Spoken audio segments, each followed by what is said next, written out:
का दरबार सजा हुआ है और इधर जो है दरबार में युद्ध की जो है घोषणा कर चुके हैं। ये युद्ध कर रहे हैं चारूर और मुस्टिक जो है इनके हाथी के बराबर। हमारे कंस दरबार में हमारे दो वीर योद्धा जो पराक्रमी हैं, चारूर और मुस्टिक, जिनका युद्ध चल रहा है, तो बड़े से बड़े योद्धाओं को परास्त कर देते हैं। एकदम मल्ल युद्ध प्रारंभ है। अभी उधर कंस ने कह दिया है कि जो है लड़ो और मरो। कौन जीतेगा पहले इसका अनुमान लगाइए। ये दोनों राक्षसों में जो है हजार हजार हाथियों का बल है। अरे ये कंस के दरबार में सीटी कौन मार रहा है? अरे मल्ल युद्ध प्रारंभ हो गया है। अरे रेफरी भी आ गया है। कंस को देखिए कोई फर्क नहीं पड़ रहा है उधर। बोल दीजिए इसमें महाराज कंस की जय। दोस्तों सबको नमस्कार। अभी मैं काशी हिंदू विश्वविद्यालय के ये मंदिर परिसर में हूँ। विश्वनाथ मंदिर है ये। आज कृष्ण जन्माष्टमी है और जन्माष्टमी के अवसर पे पूरा बनारस एक अलग रूप भाव भंगिमा के साथ एकदम खड़ा है। आज कृष्ण मंदिर में कुछ अलग ही आपको रौनक देखने को मिलेगी। ये काशी हिंदू विश्वविद्यालय के विश्वनाथ मंदिर के अंदर मैं अभी बैठा हूँ और यहाँ पर भी एकदम छोटी छोटी मूर्तियाँ और भगवान कृष्ण की सारी लीलाओं का वर्णन किया गया है। आप यहाँ पे देख सकते हैं। मैं आपको दिखाता हूँ कि किस प्रकार छोटे छोटे मूर्तियों से जो है सारी चीज़ें बनाई गई है। इन चीज़ों को आप बखूबी देख सकते हैं। वहाँ मैं आपको ले जाकर दिखाता हूँ और आप देखिएगा कि किस प्रकार छोटे छोटे मूर्तियों के आकार में सारी लीलाएँ कैद करके रखी गई है। आप जब उसको देखेंगे तो एकदम आनंदित हो जाएंगे। आज कृष्ण जन्माष्टमी के अवसर पर आज ये सारी चीज़ें यहाँ लगी है और कृष्ण जन्माष्टमी पूरा बनारस बहुत धूमधाम से मना रहा है। यहाँ पर कई मंदिरों में मैं गया लेकिन वहाँ फिल्मा नहीं पाया क्योंकि इतनी वहाँ पर भीड़ थी। ये देखकर एकदम हालत ख़राब हो गया। एकदम इस्कॉन टेम्पल में गए, वहाँ से गुरुधाम चौराहा तक जो है एकदम जाम लगा हुआ है। पूरा सरिया के लोगों का भीड़ है तो हालत हमारी पंक्चर हो गई। भगवान श्री कृष्ण को सनातन धर्म में सबसे पूज्य माना जाता है। दोस्तों कृष्ण जन्माष्टमी सावन मास के कृष्ण पक्ष के अष्टमी को मनाया जाता है। इसी दिन भगवान श्री कृष्ण पैदा हुए थे, इसलिए कृष्ण जन्माष्टमी आज पूरे देश में धूमधाम से मनाया जाता है। भगवान श्री कृष्ण के मंदिर पूरे भारतवर्ष में स्थापित हैं। इस दिन हर जगह दही हांडी का कार्यक्रम भी रखा जाता है। भगवान को माखन, दूध, दही ये सब बहुत पसंद था और भगवान अपने बचपन में जब थे, अपने बचपन की अवस्था में वो लोगों के घर जा कर लोगों का मक्खन और दही ये सारी चीज़ें चुरा लिया करते थे। तो इसीलिए लोग उसको सीख पर बांधा करते थे ताकि वो उनकी पहुंच से दूर रहे। लेकिन फिर भी भगवान इतने शरारती थे कि वो किसी न किसी जुगाड़ से, किसी न किसी स्कीम से उसको चढ़ के तोड़ के खा लेते थे, छेद कर देते थे मार के, और पूरा गिर जाता था, पूरा मज़ा ले लेते थे, खा लेते थे। इसीलिए जो है इन दही हांडी का कार्यक्रम किया जाता है और कहीं ना कहीं इसको लटका दिया जाता है और कोई हम आपस में कोई उसमें कृष्ण बनता है और फिर जाकर वो दही हांडी के कार्यक्रम को करता है और उसको जाके तोड़ता है और माखन निकाल के खाता है। मैं कुछ आपको झांकियाँ दिखाता हूँ और दिखाता हूँ कि किस प्रकार से जो है यहाँ पर सारी चीज़ों को सजाया गया है। आप देखिए और आनंद लीजिए। कृष्ण जन्माष्टमी के कहानी की शुरुआत मथुरा से हुई थी। मथुरा उत्तर प्रदेश का एक नगर है और मथुरा का उस समय का राजा कंस हुआ करता था। कंस राक्षस था, बहुत दुराचारी, एकदम गया बीता, लोगों को बहुत परेशान करता था, गरीबों पे अत्याचार करता था, एकदम लोभी। कंस अपने राज्य का विस्तार करना चाहता था कि और कहीं अलग जगह पे शासन करें। लोभी लोग होते हैं तो वो चाहते हैं कि भाई और बढ़ चढ़ के शासन करें, लोगों पे और अत्याचार करें, अनित करें। कंस भी यही चाहता था। राक्षस की प्रवृत्ति होती है हा करने वाली, वही करता था। दिन भर बेगारी का काम करता था, आसन लगाता था, मल्ल युद्ध कराता था, लोगों को लड़वाता था, देखता था, मजा लेता था, सो जाता था, बस इतना काम करता था। वो चाहा कि वो अपने राज्य का विस्तार कर ले ताकि और लोगों पे शासन कर पाए और लोगों के साथ अत्याचार कर पाए। एक ही मोटिव था, मुद्दा क्लियर था उसका, अत्याचार करना, लोगों को परेशान करना, लूटना, मारना, खसोटना, कैद करना, भाला भोंक देना, बस। कंस ने इस बारे में सोचा और अपनी बहन देवकी का विवाह वासुदेव से कर दिया ताकि वो उस राज्य पे भी शासन कर पाए। विवाह बड़े धूमधाम से होने के बाद देवकी को वासुदेव के साथ कंस छोड़ने के लिए रथ से जा रहे थे। अचानक रास्ते में आकाशवाणी होती है और कहा जाता है कि कंस, तुम जिस अपनी बहन को ब्याह कर भेज रहे हो, इसी बहन का 8वां पुत्र तुम्हारे मृत्यु का कारण होगा। बस कंस का खटिया खराब। अब कंस वहीं पे सोचा कि अब क्या करें, तुरंत देवकी का काम तमाम कर देते हैं, इनको मार देते हैं। दुराचारी था, अपनी बहन को ही मारने के बारे में सोचा। लेकिन वासुदेव ने उनके आगे हाथ जोड़ा और कहा कि आप इसे मत मारिए, मैं आपके आगे हर अपना पुत्र जो है न्यौछावर कर दूंगा, जितने भी हमारे पुत्र पैदा होंगे मैं आपको दे दूंगा, आप उसे मार दीजिएगा, पर अभी हम लोगों को बख्श दीजिए। कंस इस बात के लिए राजी हो गया और उन्होंने फिर देवकी और वासुदेव को एक कैद खाने में कैद कर दिया। फिर दुराचारी कंस ने अपनी बहन देवकी और वासुदेव को जेल में बंद कर दिया और एक एक करके उनके सारे पुत्रों को मारने लगा। और फिर वो कंस इस बात से बहुत खुश था कि इस तरह से मैं सारे पुत्रों को अवध कर दूंगा, मार दूंगा, तो ये आकाशवाणी जो हुई थी वो मैं उसे झूठा साबित कर दूंगा और फिर मैं अमर हो जाऊंगा, अमर ही रहूंगा। इस तरह से वो करता चला गया और फिर 7 पुत्र को मार देने के बाद जो 8वां पुत्र पैदा हुआ, सावन मास के कृष्ण पक्ष के अष्टमी को भगवान श्री कृष्ण पैदा होते हैं। और फिर पैदा होते ही अचानक से जितने वहाँ पर दरबारी थे जिनको पहरे के लिए लगाया था, वो सब निंद्रा की अवस्था में चले गए, बेहोशी की हालत में चले गए। दरवाजा अपने आप पट खुल जाता है। तो फिर वासुदेव जी को ऐसा लगता है कि ये सही में वाकई भगवान के अवतार हैं और फिर उन्होंने बिना देर किए उन्हें एक बांस से बनी छावनी में बिठाकर लिटाकर वो लेकर चले जाने लगते हैं। भगवान विष्णु के द्वारा कहे गए शब्द उनके कानों में गूंज रहे होते हैं कि इसे तुम यशोदा और नंद के यहाँ लेकर चले जाओ, जो गोकुल में रहते हैं। फिर वासुदेव भगवान श्री कृष्ण को टोकरी में बिठाकर वापस लेकर चले जाने लगते हैं और वो रास्ता नदी से होकर गुजरता है और वहाँ का मौसम इतना खराब होता है उस दिन की एकदम आंधी तूफान और बाढ़ आ जाती है। वासुदेव जी को ऐसा लगता है कि मुझे इस बच्चे को बचाना है। टोकरी अपने सर पर ले लेते हैं और पूरा खुद उस बाढ़ में डूब जाते हैं। पानी जब बहुत ऊपर तक चला जाता है तो भगवान श्री कृष्ण अपना पैर उस छावनी से नीचे रखते हैं और नीचे रखते ही जैसे ही पैर नीचे पानी में सटता है, सरासर पूरा पानी गायब हो जाता है। वासुदेव जी को लगता है ये वाकई चमत्कार है, ये वाकई भगवान के अवतार हैं। वो वहाँ पे यशोदा जी के पास जाते हैं, यशोदा जी और नंद जी से सारी बातें बताते हैं और उनके यहाँ एक पुत्री हुई होती है। तो फिर उन लोगों ने इन सारी चीज़ों को सुना और फिर वापस से अपनी पुत्री को इन्हें दे दिया और श्री कृष्ण को रख लिया। दोस्तों, कृष्ण जन्माष्टमी सावन मास के कृष्ण पक्ष के अष्टमी को मनाया जाता है। यहाँ पर छोड़कर उनकी पुत्री को लेकर वापस आ जाते हैं और फिर उसी काल कोठरी में चले जाते हैं और फिर दरवाज़ा लग जाता है और बाहर दरबारी फिर वैसे ही जग जाते हैं। सुबह होता है, सुबह फिर कंस वापस आते हैं और देखते हैं कि पुत्र की जगह पुत्री हुई है। कंस इस बात से बहुत क्रोधित होता है कि ये लड़के की जगह लड़की कैसे आ गई और फिर वो दोनों कृष्ण के माता पिता को कोड़े से मारते हैं। लेकिन फिर उन्हें इस बात का आभास होता है कि ये जेल तो बंद था, तो फिर ये लोग कैसे जा सकते हैं। तो फिर वो जैसे ही उस बच्ची को मारने के लिए पत्थर के ऊपर पटकना चाहते हैं, वो बच्ची ऊपर उड़ जाती है और फिर आकाशवाणी होती है कि कंस तुम्हें मारने वाला तो पैदा हो चुका है। यही लीला है। उसके बाद फिर जो है कंस को पता चलता है कि गोकुल में जो है कृष्ण पल रहे हैं और वो बड़े हो रहे हैं। बच्चे थे उस वक्त, कई बड़े बड़े राक्षसों को भेजते हैं मारने के लिए, लेकिन वो तो लीलाधर थे, कहाँ से मार पाते। सबको एकदम खत्ता लगा देते हैं, मार मार के सठिया देते हैं। यही सब लीला है, एकदम लीला अपरंपार है। अभी आपको सारी चीज़ें दिखाता हूँ कि कहाँ कहाँ किस किस तरह से यहाँ सजाया गया है। काशी हिंदू विश्वविद्यालय में भी कई तरह के छात्र बच्चे अपने अलग अलग सारी चीज़ों को दिखाते हैं। इसमें कोई कंस बना है, कोई दरबार सजाया है। भगवान श्री कृष्ण अपनी मित्रता के बारे में भी बताते हैं कि किस प्रकार जो है मित्रता निभाई जानी चाहिए। भगवान श्री कृष्ण जिस तरह सुदामा के आगे उनके पैरों को धोते हैं, उनसे मित्रता धर्म निभाते हैं, राधा से प्रेम रचाते हैं, बहुत सी चीज़ें करते हैं। पूरी उनकी लीला को आपको विस्तृत रूप से जानने की ज़रूरत है। आप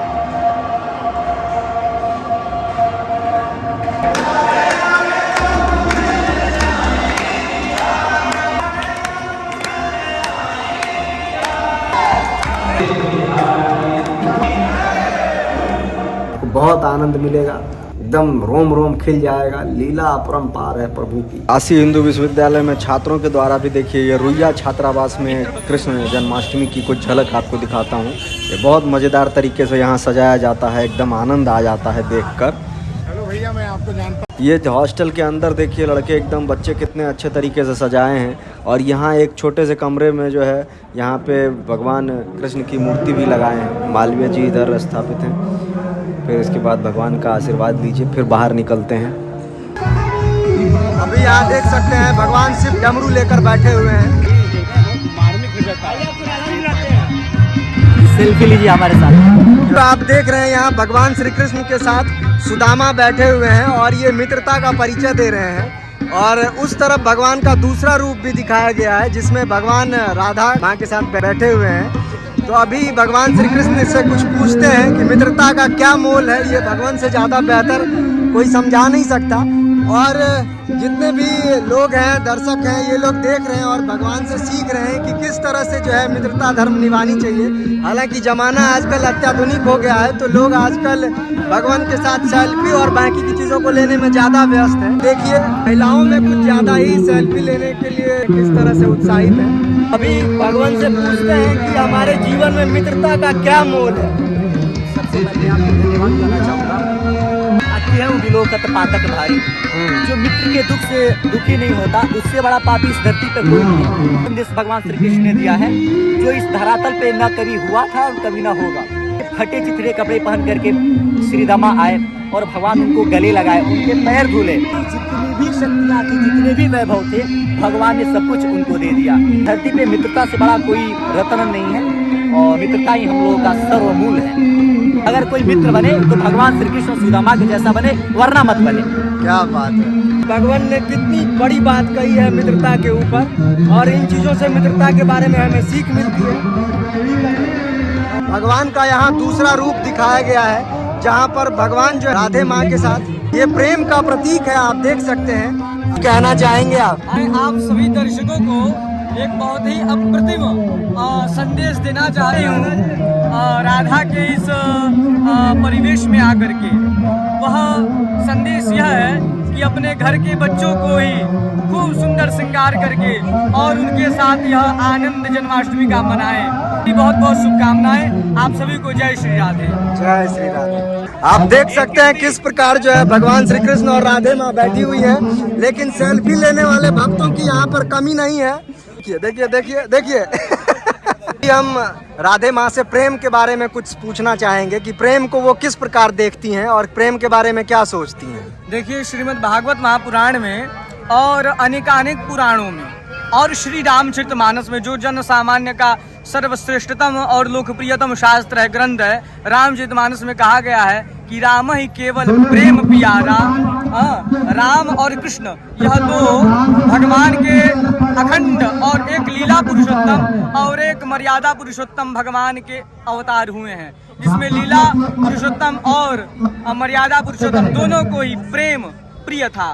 प्रेम तो ऐसा है जैसा समर्पण है, समर्पण ऐसा जो एक दूसरे का तादात्म्य बना दे, जैसे राधा और कृष्ण। मैं आज राधा के इस परिवेश में आया हूँ तो मुझे लगता है कि मैं आज बहुत बड़ा सौभाग्यशाली हूँ। मेरे जीवन का आज यह सबसे सुलभ और सौभाग्य का क्षण है कि मैं आज इस परिवेश में आया हूँ, क्योंकि इसमें मुझे प्रेम, सद्भाव और समर्पण दिख रहा है। जीवन जीने की मुझे वह उत्सुकता आ रही है। लोग प्रेम तो करते हैं, संबंध बनाते हैं, पर वह संबंध के साथ समर्पण नहीं रहता एक दूसरे के साथ। जैसे जल और दूध है, दूध और जल में एक मिश्रित कर दें तो वहाँ प्रतिभेद नहीं रहता, कौन दूध है कौन जल है। उसी प्रकार से हम जीवात्मा और वह परमात्मा का जब एकीकरण हो जाता, तद्रूपता हो जाती है, तब हम एक रस हो जाते हैं। उसी को कहते हैं ब्रह्म रस। वही एक रस है, वही राधा और वही माधव। सामान्य जीवन में भी देखा जाए तो पति पत्नी का यही भाव होना चाहिए। पति और पत्नी एक तद्रूपता को ग्रहण करके अपने जीवन को जिए। माँ और पुत्र एक रूप हो जाए, पति और पत्नी एक रूप हो जाए, भाई भाई एक रूप हो जाए, यही बहन भाई एक रूप हो जाए। इसी का नाम है समर्पण। जहाँ समर्पण है वही प्रेम है। क्या बात। धन्यवाद। जय श्री कृष्ण। राधे राधे। बोले प्रभु श्री कृष्ण की जय। राधा वल्लभ लाल की जय। प्रेम के रूप को समझने के लिए आपको भगवान श्री कृष्ण और माँ राधे के विचार को सुनना चाहिए। और आपने सुना। अभी इधर दूसरी तरफ मैं आपको दिखाता हूँ, ये एक झांकी के तौर पे यहाँ लगा हुआ है और ये काशी हिंदू विश्वविद्यालय के रुइया छात्रावास में मैं अभी आया हूँ। इधर कंस का दरबार सज गया है। इसमें जो है एकदम अभी मल्ल युद्ध होगा। देखिए अभी कंस से पूछते हैं उसके दरबार के बारे में। कुछ बोल दीजिए। हमारे कंस दरबार में हमारे दो वीर योद्धा जो पराक्रमी हैं, चारों और मिस्टिक जिनका युद्ध चल रहा है, जो बड़े बड़े योद्धाओं को युद्ध में पराजित कर देते हैं। इनके जो पराक्रम है, इनका तो एक एक हाथियों के बराबर इनका बल है। जो बड़े से बड़े योद्धाओं को परास्त कर देते हैं। आप सामने देखिए उनका युद्ध चल रहा है।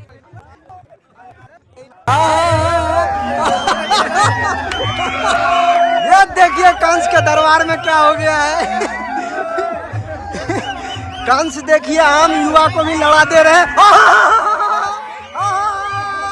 देखिए इधर कंस महोदय मजा ले रहे हैं।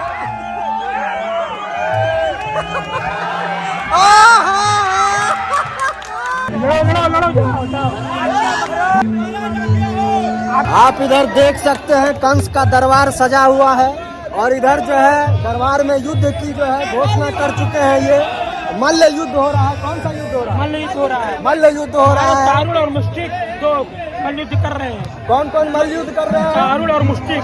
चारूर और मुष्टिक जो है इनके एक हाथी के बराबर वाले को परास्त कर देते हैं। एक एक हाथी का बल होता है।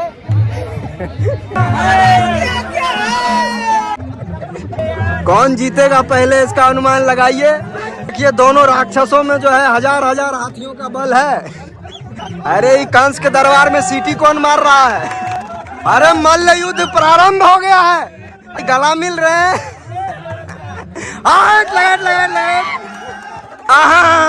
अभी अभी रेफरी भी आ गया है। कंस को देखिए कोई फर्क नहीं पड़ रहा है उधर। बोल दीजिए इसमें महाराज कंस की जय। कंस के दरबार में एकदम युद्ध प्रारंभ है। मल्ल युद्ध हो रहा है। आप देख सकते हैं पीछे दोनों पहलवान खड़े हैं। दोनों में हजार हजार हाथियों का बल है। अभी देखिए इधर जो है मरम्मत करवा रहे हैं पहलवान। पहले एकदम मल्ल युद्ध प्रारंभ है। अभी उधर कंस ने कह दिया है कि जो है लड़ो और मरो। हमारी बात अभी तुरंत कंस से हुई थी, आपको मैंने दिखाया। अभी देखिए ये फोन करके वो तुरंत बुला रहे हैं और आदमी बुलवा रहे हैं। आदमी बुलवा रहे हैं ये लड़ने के लिए यहाँ दरबार में। अब कलयुग का कंस का दरबार सजा है भैया।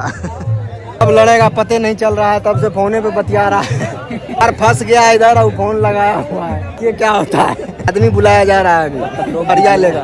महाराज आज्ञा, महाराज आज्ञा।